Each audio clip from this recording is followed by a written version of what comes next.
Welcome to the Tech Talks Daily Podcast, where you can learn and be inspired by real-world examples of how technology is transforming businesses and reshaping industries in a language everyone can understand. Here is your host, Neil C. Hughes.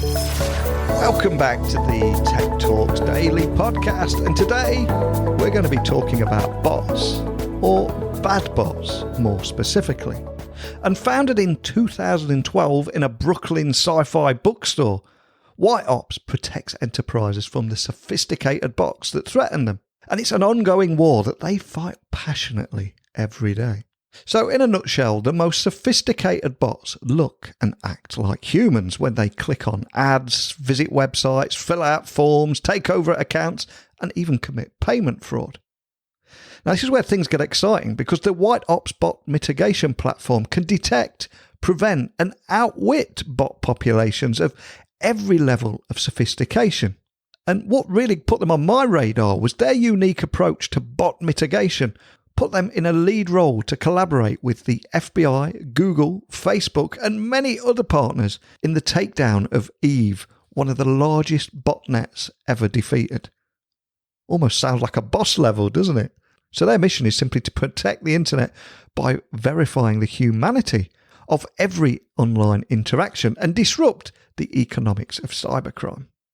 But it's got a great story behind it. So buckle up and hold on tight so I can beam your ears all the way over to the US, where we're going to speak with Michael Tiffany, president and co-founder of White Ops. So a massive warm welcome to the show, Michael. Can you tell me a little bit about your role and what you do at White Ops? Oh, sure. I am a co-founder of White Ops, and I serve as its president. And the way I approach being the president of White Ops is a bit of a roving role. I'm looking at where I feel we need to upgrade the company. I like to focus on the stuff that's not going so well and get in, help a team or a department to mature and grow, and then make myself redundant, and then move on to the next weak spot. So far, we've been doing this for several years, and my view is that no matter our successes, the company is always very much a work in progress. So there's always something we can do better. So I like to move around and focus there. So it's fair to say, as a co-founder, you spin a lot of plates, right? Yeah, that's exactly right. Cool. Now, I am conscious we're going to have people listening from all over the world, and some will be hearing about White Ops for the very first time. So for those people, just to get everyone on the same page, can you tell me a little bit more about what you guys do at White Ops and what sets you apart from your competitors out there in this space? Well, right now we are beating back botnets. The mission of White Ops is to fight cybercrime economically. What we're trying to do is make everyone safer by making them less attractive victims. And we particularly care about the crimes of scale, the money makers that drive our adversaries to infect hundreds of thousands or millions of computers. And typically that's to take the infected computers that are under their control and pull off some kind of mass attack. That takes many forms. We've been protecting online media and advertising platforms from botnets doing ad fraud. But we're also just as capable of protecting any website with a login from credential testing attacks, where now in the world we live in, there are plenty of darknet trading forums to get to trade in stolen passwords. And as a result, attackers want to use botnets to try out their ill-gotten passwords to see who is foolishly reusing credentials on multiple sites. So that's a relatively modern attack that's referred to as credential stuffing. And because we're so good at detecting bots and botnets, we we can help anyone who faces those sorts of attacks. But I would say those are just the crimes that we're focusing on right now. Because as we succeed, for instance, we've cleaned up a lot of digital advertising. And what that has meant is that as we've made ad fraud less profitable, well, some of our adversaries have given up, but others pivot into new forms of victimization. So we're hoping to run this company for a very long time, taking down the most profitable cybercrimes, then the second most profitable cybercrimes, then the third, and just keep going until we've substantively changed the economics for the bad guys. And one of the things I always try and do on this Daily Tech podcast is also try and find out a little bit more about the actual story behind a company. So I'm curious, what was it that made you start a cybersecurity company aimed at specifically at the advertising industry? Can you walk me through that whole thought process, the inspiration that you and your co-founders went through here? Yeah. So, well, we were all in a place in our lives where we realized that the true limiting factor in life is time. You can always make more money, but we don't know how to extend our lifespans. We just have this one life to live, and we want to live it as meaningfully as we can. And those of us who had taken on cybersecurity challenges, we found that a lot of the work of cybersecurity defense doesn't really change the game for the attackers. It doesn't necessarily make society better. It just changes who the victims are. If you make a computer system or network hard to break into, does that truly reduce the amount of network exploitation happening in the world, or does the attacker just choose a different victim? Yeah. And I, for one, don't think that's a meaningful enough accomplishment. I don't want my gravestone to read, "The victims were someone else's customers." What we were attracted to was an open question. Could we fight cybercrime categorically? Could we make entire categories of attack less attractive? Could we change the incentives of exploitation? That seemed like a worthy challenge, and a challenge worthy enough that we would feel proud of making the attempt, even if the company didn't succeed. Most startups fail, and at the time when we founded White Ops, we were highly conscious that ours might be a failure. And what we wanted was to set our sights high enough that we would feel proud of dedicating some of the time of our lives to this, even if there was no pot of gold at the end, even if we crashed and burned. So what that meant was founding the company on a set of principles and goals, like the ones I've just mentioned, and then pitting ourselves against some of what we thought were the most fundamental problems in computer security. And one of those that really attracted us was the problem of authentication. Passwords don't seem to be working very well, and when we looked into where authentication succeeds and where it fails, we were particularly attracted by man-in-the-browser banking Trojans, because they're just incredibly sophisticated, and they pose a uniquely difficult challenge to the defender, which is that a customer who looks right, who's coming from a computer you recognize as the same computer the customer used before, who's got the right password, may have the right SMS code, may nevertheless not be trustable, because even if a user has initiated that login, perhaps there's malware on the user's computer and the user has no idea. So now the subsequent session is not just a session you're having with your real customer, it's also a session you're having with the malware on his computer. So that challenge just looked deliciously difficult. And we thought that if we could make some progress against a challenge like that, that would have real world-changing potential. So our initial inventions were actually focused on dealing with that problem. And along the way, we found that making progress against that problem was also highly relevant to advertising, which was nothing we anticipated. You see, the way that the bad guys succeed at ad fraud is not by creating massive anonymous bot hordes that run off of machines that are dedicated to malfeasance. Instead, the best ad fraud is done by attackers who have compromised real people's computers and therefore you can think of it as weakly authenticated to ad networks because they have cookies that identify them as the real consumers that they are.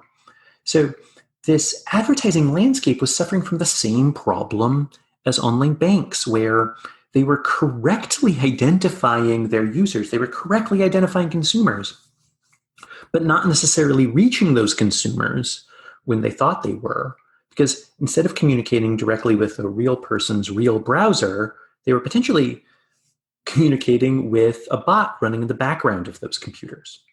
So our breakthrough against man-in-the-browser malware proved to also be relevant to this problem that the ad industry was grappling with.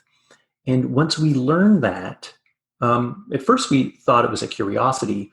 Then we realized that it was a worthy part of our mission because the profits from ad fraud were incredibly large. So we concluded that helping ad platforms deal with this problem would end multi-million-dollar paydays for a large number of botnet operators. And the money that those botnet operators are making from ad fraud, of course, we're getting plowed back into R&D and making botnets ever harder to take down. So the theory was that if we start there with these scalable cybercrimes and ads, and we reduce the profitability of those scams, that it would have a far-reaching effect on the underground, on the illicit trade in new rootkits and exploit kits that drive that economy forward. So that turned out to be a very good place to start. It put us into direct contact with a lot of really some of the most sophisticated botnet operators around who were enjoying their highly profitable enterprises.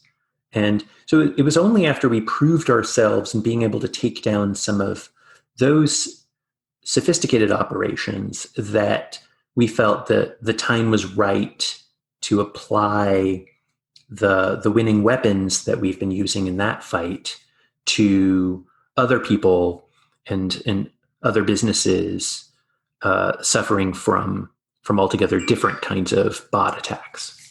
And on those bot attacks there, just for people that may be outside the industry, can you help define what is a bad bot? Can you elaborate on the sophistication level of some of these bad bots too? Absolutely. So there's of course a wide spectrum of sophistication among bots. It's not as if all of our adversaries get together and compare notes. So we see a wide range of sophistication underlying different kinds of scams. In the bad bots that affect advertising, fundamentally, what our adversaries are trying to do is drive automated traffic to particular websites in order to make things look more popular than they really are, and to make it look like there's more monetizable attention online than there really is. So many of those bots are pretty sophisticated because in order to fool advertising platforms, they need to be built out of real browsers that really load web pages and interact with them, since now so many websites are built to collect interaction data to understand what people are doing online. But what we found now protecting all kinds of enterprises from bad bots is that our adversaries will do just enough work to get paid, and not necessarily more than that. So I've just sketched out some of the kind of bad bots that affect advertising with a high level of sophistication. We've also seen much less sophisticated bad bots that are purpose built to, for instance, buy up all of the tickets for some limited release or limited concert, just so that those tickets can be sold at a higher price on the secondary market. Those websites don't necessarily need to fake interaction data. They just need to be wickedly good and fast at going through a checkout process. So they'll be written with different design constraints and perhaps less trickery on the interaction front and more speed. Whereas bots designed to do the kind of credential stuffing attacks that I was talking about earlier, those attacks where you test stolen passwords to see if you get a hit, those are going to be narrowly written just to try login pages over and over. Some of those are very simple and easy to catch. Some get harder to catch because perhaps instead of trying the web login page to test those credentials, what we're seeing some attackers do now is create fake versions of a mobile app so that they can hide their credential stuffing in what looks like a mobile app user base in order to try to hide in the noise. So we're seeing a wide gamut of sophistication, and I'm sure that the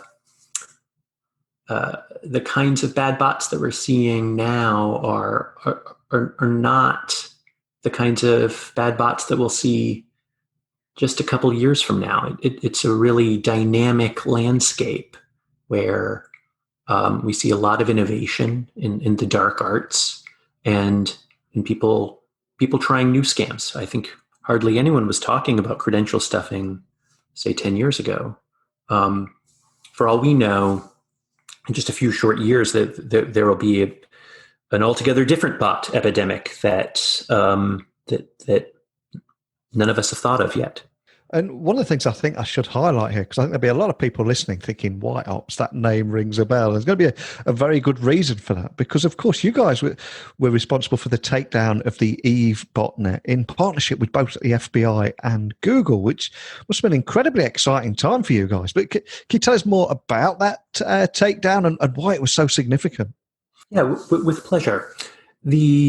So one of the outcomes of that takedown that we're most proud of is the fact that some of the masterminds of that operation were successfully identified and arrested. And those kinds of outcomes are rare when it comes to botnet operators and their attacks, because attribution, of course, is extraordinarily hard. And one of our founding ideas was that there's extraordinary power in being a silent alarm. See, as an adversary, as an attacker, most attackers get immediate success feedback. Recall what I was talking about with credential stuffing. If you're testing a lot of passwords, you know immediately if you got logged in or not. And so there's very little cost to trying a password and failing. You can just try again, and there's great upside when you find the right combination that gets you in. So in that environment where the cost of failure is just having to try again, there are no negative repercussions for trying an attack and not getting away with it, and the reward of success can be a large sum of money. Well, it's in the rational best interest of all sorts of people to try those attacks. In our case, the reason why we were able to succeed in that Eve takedown, I think one of the fundamental strengths of our system is that we were stopping the Eve botnet from succeeding because we were stopping the business effect, the monetary effect of their crime. We were focused on making sure that the fake traffic that Eve was generating was not actually getting paid for by advertisers. What we were not necessarily doing is literally blocking the Eve traffic. So the Eve operators didn't know the degree to which their cover was blown. They had no idea that a wide working group that didn't just include White Ops and Google, but countless other organizations across the internet doing the right thing and cooperating to identify and stop this traffic, were all working against them.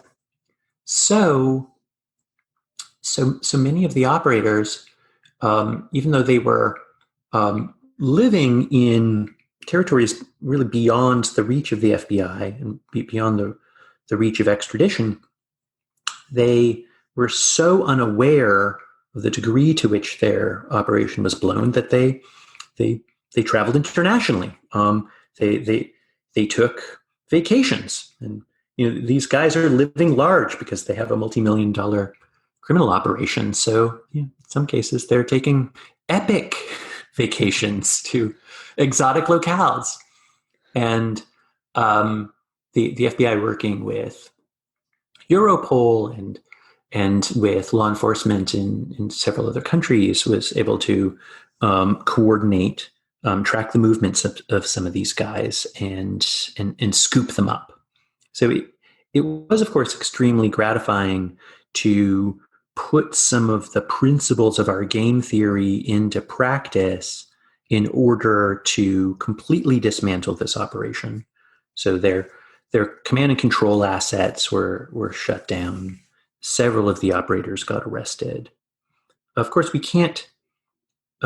probably can't reach that kind of outcome with literally all of our adversaries, but it's an important part, I think, of winning the war as we're trying to win it, where we're decreasing the profits available to botnet operators. We're literally making their crimes not pay so well.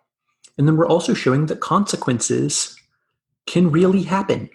You can get your assets taken away. You can lose your C2. You can lose your infections. You can lose your data hosting and IP space. And in some cases, you can lose your freedom. Ultimately, I think that is how we win. We decrease the rewards. We raise the cost and risk, and eventually we make these games no longer rewarding to play because the risk is too high relative to the reward, and that's how I think we make people permanently safer. And of course, more recently, fraud investigations that White Ops have been involved with include ICEBUCKET, which was the largest connected TV botnet to date, and Terracotta. So I've got to ask, what kind of role was White Ops playing in those investigations, and what stood out for you the most when looking back at how things have evolved in this space too? Well, speaking personally as an entrepreneur, I love working with the smart puzzle solvers and reverse engineers that we've attracted to White Ops and pitted against our adversaries. In both those cases, with Terracotta and with ICEBUCKET, in order to identify those operations, we had to delve into an exotic hardware landscape featuring connected TV, featuring mobile devices, and therefore we came in contact with some really, if I may say so, pioneering malware authors. the kinds of adversaries that are breaking new ground in scamming connected TV or in successfully building mobile handset based botnets are really innovative. These are smart, creative people who are sadly using their talents to be predators, and that, as you might imagine, can lead to a real, can I say, spy versus spy kind of dynamic here at White Ops. These really smart, creative people, in many cases, know about White Ops.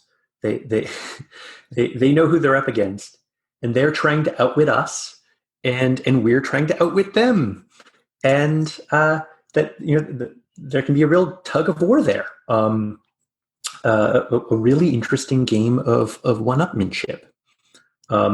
In Terracotta, in particular, we were deeply impressed by the anti-forensics mechanisms taken by our adversaries there to not just evade detection, but then they anticipated the possibility that researchers such as us may be able to get a hold of their malware and try to reverse it. And they built some rather sophisticated anti-reversing mechanisms into what they had written. So it was a non-trivial effort to unpack that stuff and figure out how to unlock it and solve the mystery of how it was done, and also how they were getting paid for their operations. That's really what we mean when we talk about fighting cybercrime economically. It's not enough to just clean up devices. What we must do is cut off the monetization mechanisms.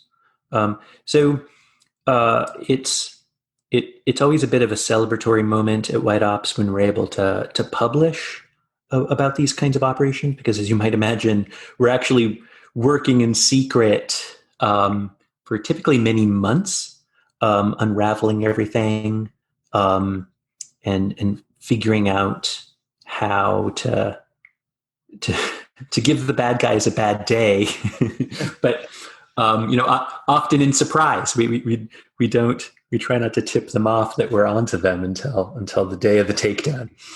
Love that. You've also given me flashbacks of Spy versus Spy on Commodore 64, but then probably reveals too much about my age there. But you've explained there's some great ways that bots can be used for ad fraud, but I'm curious, is there anything else that bots can be used for? Are there any other industries or sectors that are particularly vulnerable for malicious bots? Is there anything that springs to mind there? Yeah, so many, really. That this is clearly a time of great innovation on the part of bot masters and malware authors. The first that jumps to mind is media manipulation. It's not exactly about ad fraud, but I would call advertising adjacent. As I was saying before, the fundamental way that the bad guys get paid for ad fraud is by driving traffic to web pages, because ads are paid in proportion to number of visits. Well, as you might imagine, driving traffic, making unpopular things look popular. Well, that's an attractive power that can be employed for far more than just ad fraud. For instance, perhaps an adversary has no monetary goal in mind. What they want to do is make a fringe political belief appear as if it's actually widespread. So a botnet, a realistic-looking botnet composed of infected real people's computers can visit any web page and give it a thumbs up or propagate it in some way in order to make something unpopular look popular. We're also starting to see stuff that's really far afield. For instance, just again riffing on making unpopular things look popular. We were scratching our heads at first when we caught a botnet listening to music. And it turns out that there are two motivations for making a botnet listen to music. One is just to game the royalty payments of streaming audio providers, because as you might imagine, when tracks are played more, the owners of those tracks get paid more. So some people can try to scam that system by asking a botnet to start listening to their music just to goose those royalty payments. But there's also a kind of scam, let's call it using a botnet to fake it till you make it, where to try to goose the popularity of something, you can take a track and get a bunch of bots to listen to it in order to make it look like it's trending. Because magical things happen when you get something to look like it's trending. It'll potentially get picked up by an algorithm whose job is to identify the stuff that's trending in order to recommend it to other people. So the hope on the part of the people trying this scam is that if they seed the popularity of something first with bots, then the bots will get it to be picked up by the algorithms, which will then get it recommended to real people, and then the real people will start listening to it. And I'm sure that you can imagine how that could play out not just for a music track, but for anything that is subject to those recommendation algorithms. So we're seeing experimentation to that end, really in all kinds of corners of the internet. Wow, and then fascinating. There are a number of kinds of attacks or kinds of scams that just use the botnet as a force multiplier. Think of things that are slightly valuable at artisanal scale, but would become extremely valuable if you could do it at industrial scale. For instance, let's say that you have innovated a new web application server exploit. Well, you could handcraft those packets, that brand new injection or whatever you've come up with, to target just one or two or a handful of victims. But maybe you're curious about how many web apps all over the entire internet you could exploit with your new attack traffic. So to scale that, instead of sending that traffic yourself, you rent a botnet. So then you can scale that attack to the top 100,000 websites in the world and just see how many are vulnerable to your attack. That kind of pattern is really widespread. And I don't even think we were imagining that when we were founding White Ops. But now we see that by building up this muscle and getting extraordinarily good at identifying and differentiating between botnet traffic and the traffic that comes from real people, it turns out we can help all kinds of defenders across the internet because the bots are used as the force multiplication layer.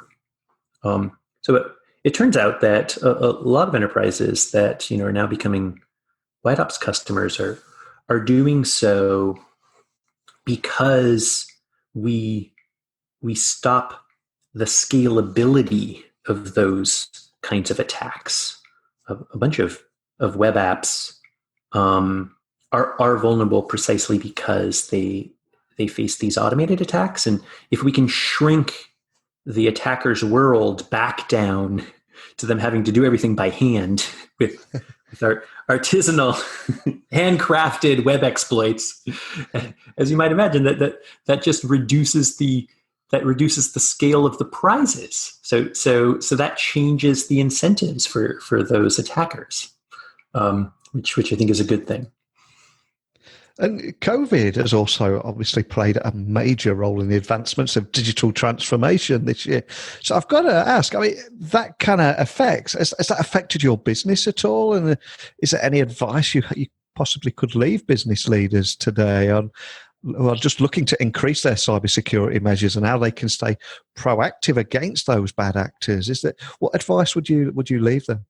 The central observation that I would make is that with so many of us working from home, our home net infrastructure is now essentially part of the attack surface of our companies. And the magnitude of that is not something that I think any of us are prepared for. We haven't typically been thinking about our employees' Wi-Fi as part of the attack surface that IT and security need to be aware of and trying to guard. Of course, this is just an extreme version of a trend that we've all been dealing with now for quite some time, which is that the barriers of our organizations are essentially porous, and that means that we need to change our defense footing and start not trying to prevent penetration, but instead to assume that penetration is going to happen and instead mitigate the risk to the greatest extent possible. So I think the most valuable advice that I could provide is really about how others dealing with IT security can apply the winning patterns that we were able to apply with breakthroughs like the Eve takedown. And that, I think, is about employing deception. What can we do to identify attackers, to find the breaches and deal with them in a way that deceives our adversaries so they can't necessarily know if they've been caught or not? I think the concept of the silent alarm is a really powerful one, because when our adversaries can't tell if they've been caught or not, it changes what they have to do to mitigate their own risk, and it incentivizes them to be more cautious, because caution is the only way to control their own risk exposure. So I think as defenders, there's a lot of innovation that we can do to not just harden the perimeter, but instead to introduce more doubts and more risk to our adversaries with a defense posture that absolutely focuses on silent alarms and mitigation, and ultimately, I think bringing consequences to our adversaries. So that's a very, I think, conceptual response, but that's because I think there's just no turnkey answer to how to protect ourselves in this unprecedented time. So perhaps the best thing that we can do is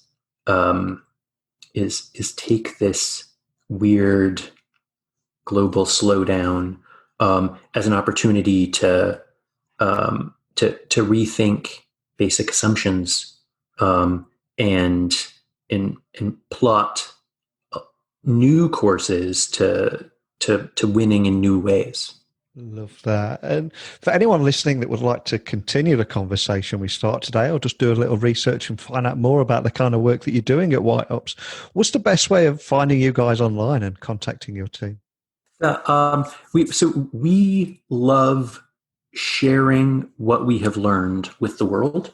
So I would encourage anyone whose curiosity I've piqued to visit our website at whiteops.com and to tune into our blog. Everything being published by the Satori research team, where we typically share as many details as any reader would be happy to know. We love getting into the technical weeds, and we love sharing that stuff without annoying sign-up walls. So come visit, learn from our successes, learn from the challenges that we get to write about as well, and reach out. The most responsive email account is just info@whiteups.com. We'd love to hear from you, not just if you're curious about our services, but also if you just want to share the novel attacks or novel threats that you've been dealing with, because I think security is a game that we can only win together. We're philosophically committed to collective defense. Again, not just changing who the victims are, but instead helping everyone to become harder to attack. So we want to cooperate, and we'd love to hear from you about any collaboration opportunities. Excellent. Well, there's so much I love about your story here and the great work that you're doing, but I especially love where it all began and just that realization that time is the only non-renewable resource that you cannot get more of, and just wanted to make a difference and not just change the victim in the industry. I think it's such a powerful story, and I love what you're doing, and I'd love to continue to follow you on this journey and maybe get you on in 6 months from now and seeing how that landscape is continuing to evolve. But more than anything, just a big thank you for joining me today. Well, it was a pleasure being here. Thank you very much. There are so many cool elements of that story, isn't there? From starting in a Brooklyn sci-fi bookstore in 2012 to stepping up and being best known for the takedown of the Eve botnet in partnership with the FBI and Google. I mean, how cool is that as a backstory? But they've also been heavily involved in some more recent fraud investigations at White Ops too, such as ICEBUCKET, which was the largest connected TV botnet to date, and Terracotta. But the story behind the whole company, that's what brought it all to life for me. And again, one of the reasons that I record this podcast every day, and I think it's so important to get these stories out there. And wherever you're listening to this podcast, anywhere in the world, if you've got a story or just some insights that you would like to share with me and everybody listening, it's as simple as sending a quick email to me on techblogwriter@outlook.com, LinkedIn, Twitter, Instagram, etc., just @Neil C. Hughes. And I need a bit of help from you guys too, because my website is techblogwriter.co.uk, but techblogwriter.com has just become available, and I'm a little bit unsure on the best way of using it. Is it going to damage my SEO using .com and .co.uk? Do I transfer it all to .com? If we have any SEO or web gurus out there, this is your true calling, because this is your area of expertise, not mine. And your humble podcast host is asking, maybe even pleading, for a little bit of help and guidance. So please let me know. Other than that, I'll return tomorrow with another guest and a great topic to explore. I'm not going to reveal anything yet though. So thanks for listening. And until next time, don't be a stranger. Thank you for listening to the Tech Talks Daily Podcast with Neil C. Hughes. Remember, technology works best when it brings people together.